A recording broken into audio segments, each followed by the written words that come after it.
నిజామాబాద్లో చలి పులి పంజా విసురుతోంది. రోజు రోజుకు చలి తీవ్రత పెరుగుతుండటంతో ప్రజలు గజగజ వణికిపోతున్నారు. ఉష్ణోగ్రతలు సాధారణం కంటే తక్కువగా నమోదవుతున్నాయి. నవంబర్ నెల మొదట్లో ఈ పరిస్థితి ఉండడంతో రాబోయే రోజుల్లో చలి తీవ్రత మరింతగా పెరగవచ్చని ప్రజలు ఆందోళన చెందుతున్నారు.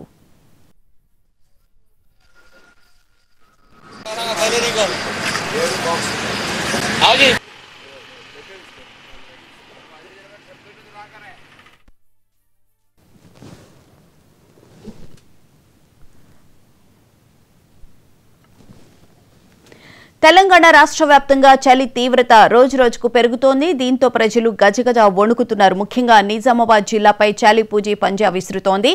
జిల్లాలో ఉష్ణోగ్రతలు గణనీయంగా పడిపోయాయి. కనిష్టంగా 11 డిగ్రీలు, గరిష్టంగా 28 డిగ్రీలు నమోదవుతున్నాయి. గత వారం రోజులుగా కనిష్ట ఉష్ణోగ్రతలు నమోదవుతూ ఉండగా ఈదురుగాలులు జనజీవనాన్ని స్తంభింపజేస్తున్నాయి. ప్రజలు ఇళ్లు విడిచి బయటకు రావడానికి జంకుతున్నారు. ముఖ్యంగా చిన్నపిల్లలు, వృద్ధులు చలి తీవ్రత కారణంగా జలుబు, దగ్గు, జ్వరాల బారిన పడి ఆసుపత్రులకు క్యూ కడుతున్నారు.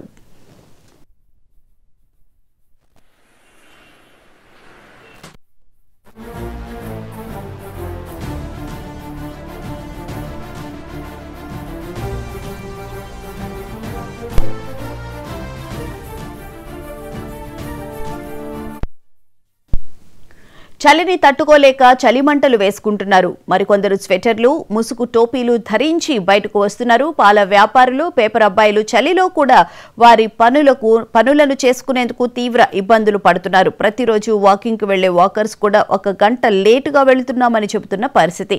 రాత్రి సమయంలో చలి మరింత తీవ్రంగా ఉంటుంది. దీంతో ప్రజలు సాయంత్రం 6 నుంచి ఉదయం సూర్యుడు వచ్చే వరకు ఇల్లు వదిలి బయటకు వెళ్లలేని పరిస్థితి ఉందని చెబుతున్నారు. ప్రతిరోజు వాకింగ్కు వెళ్లే వారి అయితే చలి ఎక్కువగా ఉండడంతో ఉదయం సూర్యుడు వచ్చిన తర్వాతే వాకింగ్కు వెళుతున్నామని తెలిపారు.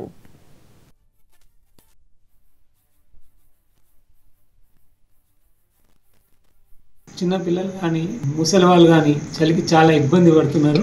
లేవలేని స్థితిలో ఉన్నారు. మనకి ఇంకా